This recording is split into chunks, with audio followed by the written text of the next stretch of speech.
مجھے یہ بھی بتایا گیا ہے کہ تمہیں کلدانیوں کے بادشاہ مردک بلدان نے اپنے لشکر میں سالار کی پیشکش کی تھی، لیکن تم نے ٹکرا دی۔ یقیناً تم جیسے عزت نفس رکھنے والے شخص کو ایسا ہی کرنا چاہیے تھا۔ تمہارے حالات سن کر میں بے حد متاثر ہوا ہوں۔ میں تمہیں اپنی لشکر میں ایک اعلیٰ عہدے پر فائز کروں گا، یا یوں جانو ایک ذمہ دار سالار کا عہدہ تمہیں دوں گا۔ میرا نام تمہیں پتہ ہی ہے۔ میرے ساتھ دائیں جانب میرا بیٹا سناخریب ہے، بائیں جانب میرا پوتا سارہدون ہے۔ میں پہلے تمہارا امتحان لوں گا۔ اگر تم اس امتحان میں کامیاب ہو گئے تو پھر یاد رکھنا، میری سلطنت میں میرے بیٹے اور میرے پوتے کے بعد سب سے زیادہ تمہاری اہمیت ہوگی۔ مجھے یہ بھی بتایا گیا ہے کہ تمہاری طرح یہ دبیس بن بشرود بھی اچھا تیز زن ہے، یہ بھی تمہارے ساتھ ہی کام کرے گا۔ جہاں تک تمہارے معمر ساتھی فرسان کا تعلق ہے تو مجھے بتایا گیا ہے کہ یہ ایک اچھا داستان گو ہونے کے ساتھ ساتھ بہترین دف نواز بھی ہے، اسے میں اپنے قصر میں کام دوں گا۔ سارگون تھوڑی دیر کے لیے رکا، پھر کہنے لگا، میں سب سے پہلے شمال میں 2 مہمات تمہیں سونپوں گا۔ ہمارے شمال میں 2 قومیں آباد ہیں۔ شمال مشرق کی طرف ہوری، جو اپنے آپ کو انتہائی طاقتور اور ناقابل تسخیر خیال کرتے ہیں، اور شمال مغرب میں جبل تاروس سے لے کر بحر اسود تک خونخوار پھیلے ہوئے ہیں۔ اکثر و بیشتر دونوں خونخوار قومیں ہمارے علاقوں پر حملہ آور ہوتی ہیں۔ میرے عزیز، میں تمہیں ایک خاصا بڑا لشکر مہیا کروں گا، 1 مہینے کی مہلت دوں گا تاکہ تم ان لشکریوں کو اپنے مزاج، اپنے ڈھنگ کے مطابق تربیت دے سکو۔ اس کے بعد میں چاہوں گا کہ تم حوریوں اور ہتھیوں کے خلاف حرکت میں آؤ۔ اگر تم ان کے خلاف کامیابی حاصل کرنے میں فوزمند رہے، انہیں شکست دے اور انہیں خراج دینے پر مجبور کر دیا، تب یوں جانو میری سلطنت میں تمہارا ایسا وقار ہوگا جس کا تم اندازہ بھی نہیں کر سکتے۔ سارگون رکا، کچھ سوچا، پھر وہ کہہ رہا تھا، میرے قاصدوں نے مجھے یہ بھی بتایا ہے کہ تمہارا خانہ بدوش قبیلہ محنت مشقت حاصل کرنے کے لیے میرے نئے آباد کیے جانے والے شہر درش روکن کا رخ کیے ہوئے ہے۔ مجھ سے فارغ ہونے کے بعد میرا بیٹا سناخریب تم تینوں کے قیام کا عمدہ انتظام کر دے گا، تمہیں اس لشکر سے بھی متعارف کرا دے گا جس کے ساتھ تم نے دشمنوں کے خلاف حرکت میں آنا ہے۔ ساتھ ہی میں تم سے یہ بھی کہوں گا کہ اس دوران تم اپنے قبیلے والوں سے رابطہ قائم کرنا، ان میں وہ سارے لوگ جو حرب و ضرب کے فنون سے واقف ہوں، کہ غنی میں عمدہ مہارت رکھتے ہوں، انہیں تم اپنی لشکر میں شامل کر سکتے ہو، اور جو تیغ زنی کا ہنر نہ رکھتے ہوں انہیں میرے نئے بسائے جانے والے شہر درش روکن میں عمدہ معاوضے پر کام مہیا کیا جائے گا، اور وہاں تمہارے قبیلے کے مرد عورتوں کو اچھی رہائش گاہیں بھی مہیا کی جائیں گی تاکہ شہر کی تعمیر میں حصہ لیتے ہوئے وہ وہاں پرسکون زندگی بھی بسر کر سکیں۔ سارگون خاموش ہوا تو شکر گزاری کے انداز میں حارث بن حریم اس کی طرف دیکھتے ہوئے کہنے لگا، میں آپ کا انتہا درجے کا ممنون اور شکر گزار ہوں کہ آپ میرے خانہ بدوش قبیلے کو اس قدر اہمیت دے رہے ہیں۔ جو 2 مہمات آپ مجھے سونپنا چاہتے ہیں، میرے خدا کو منظور ہوا تو میں ان میں سرخرو ہو کر نکلوں گا۔ 1 مہینے میں میں اس لشکر کی تربیت بھی مکمل کر لوں گا جو میرے ساتھ کام کرے گا۔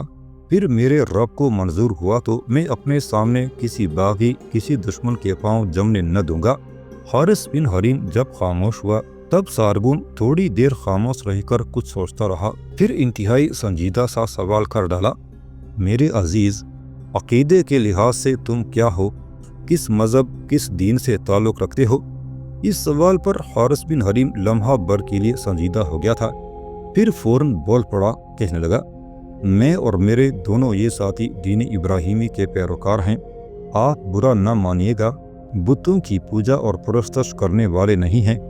بتوں کو ہم اچھا نہیں سمجھتے، نہ بت پرستی کی طرف مائل ہیں، نہ بت قدی کی طرف جاتے ہیں، صرف ایک خداوند قدوس کی عبادت کرتے ہیں، اور خداوند قدوس نے انسانوں کی بہتری اور بھلائی کے لیے جو احکامات اپنے نبی ابراہیم علیہ السلام پر بھیجے انہی کے ہم پیروکار ہیں۔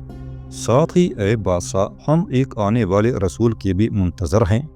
اے بادشاہ، جس رسول کے ہم منتظر ہیں ان کے آنے کی بشارت ابراہیم علیہ السلام نے بھی دی تھی، اس کے آنے کی بشارت بنی اسرائیل کے عظیم پیغمبر موسیٰ علیہ السلام نے بھی دی تھی۔ ہم اسی رسول کے منتظر ہیں۔ وہ کھجوروں والی سرزمین پر پیدا ہوگا، نجومیوں اور قدیم بشارتوں کے مطابق وہ مکہ شہر میں پیدا ہوگا اور موجودہ یثرب شہر اس کا دارالہجرت ہوگا۔ اے بادشاہ، وہ رسول اگر ہماری زندگی ہی میں مبعوث ہو گئے تو ہم تینوں یہاں سب کچھ چھوڑ چھاڑ کر اپنی زندگی کے باقی ایام ان کے قدموں میں گزارتے ہوئے فخر اور سعادت محسوس کریں گے۔ دین ابراہیمی کے پیروکار ہونے کی وجہ سے ہم دین ابراہیمی کے فرمانبردار تو ہیں، ساتھ ہی ساتھ ہم آنے والے اس رسول پر بھی ایمان لائے ہوئے ہیں اور اپنے خداوند سے دعا کرتے ہیں کہ وہ جلد مبعوث ہو، اس لیے کہ پرانی کتابیں اور صحیفے کہتے ہیں کہ جو لوگ اس پر ایمان لائیں گے ان کے گھوڑوں کے سامنے زمین سمٹ جائے گی، سمندر دریا ان کا راستہ نہ روک پائیں گے اور اس کا پیغام آگ کے طوفان کی طرح دور و نزدیک تک پھیلتا چلا جائے گا۔ جب تک حارث بن حریم بولتا رہا، سارگون، اس کا بیٹا اور پوتا تینوں چپ چاپ اس کو سنتے رہے۔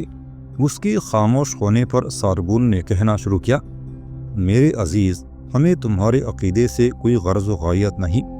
تم جس عقیدے سے بھی تعلق رکھو وہ تمہارا ذاتی معاملہ ہے اور تمہیں ایسا کرنے کی اجازت اور آزادی ہے۔ ہمارے ہاں کسی کی عزت و وقار عقیدے کی بنا پر مقرر نہیں کیا جاتا، بلکہ ہم اس کے اعمال کی وجہ سے عزت و توقیر عطا کرتے ہیں۔ جو کام ہم تمہیں سونپ رہے ہیں، اگر اس میں تم فوز مند رہے تو تمہیں ہمارے ہاں ایسی توقیر، ایسی عزت ملے گی جس کی تم اور تمہارے خانہ بدوش قبیلے والے اندازہ بھی نہیں کر سکتے۔ سارگون لمحہ بھر کے لیے رکا، کچھ کہنا ہی چاہتا تھا کہ عین اسی لمحے اس کا حاجب اندر آیا اور اسے مخاطب کر کے کہنے لگا، مالک، باہر راہتا آئی ہے، اگر آپ کہیں تو میں اسے بھیجوں۔ میں نے اسے یہ کہہ کر روکا تھا کہ مالک کے پاس کچھ اجنبی بیٹھے ہوئے ہیں جس کی بنا پر وہ باہر رک گئی ہے۔ حاجب مزید کچھ کہنا چاہتا تھا کہ سارگون نے اس کی بات کاٹ دی، کہنے لگا، اسے باہر رہنے کی ضرورت نہیں، اسے اندر بھیجو۔ حاجب جب باہر نکلنے کے لیے مڑا تب حارث بن حریم دبیس بن بشرود اور فرسان کی طرف دیکھتے ہوئے کہنے لگا، صاحبو، شاید میرے قاصدوں میں سے ایک نے تمہیں بتایا ہوگا کہ میرے قصر کے اس کمرے میں یہ وقت میرے لیے زمزمہ خوانی کا ہے۔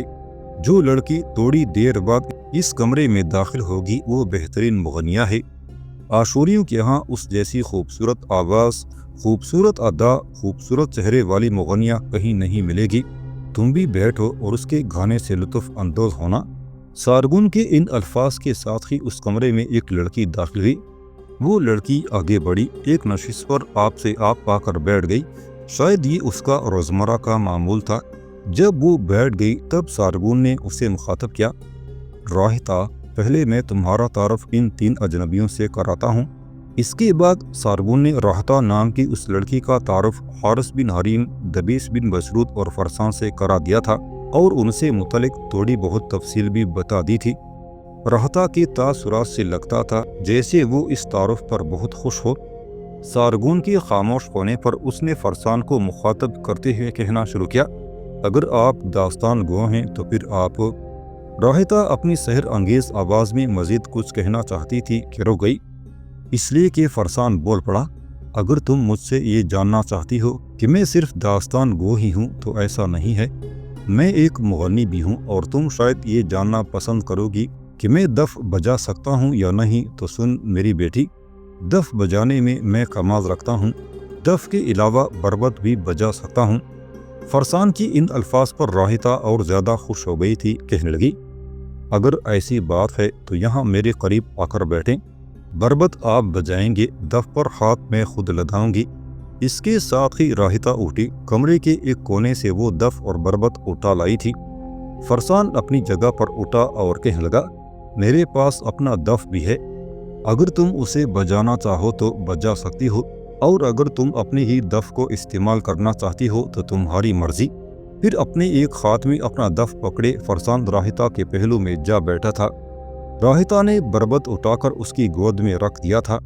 جو نغمہ اس نے الاپنا تھا، فرسان سے اس کے متعلق گفتگو کرتی رہی، جس کے جواب میں کچھ دیر تک فرسان بربط کی سریں درست کرتا رہا۔ آہستہ آہستہ بربط نے اپنی صحیح لے پکڑی، پھر راہتا نے اپنی طلسم اور جادو بیکرتی آواز میں گانا شروع کیا۔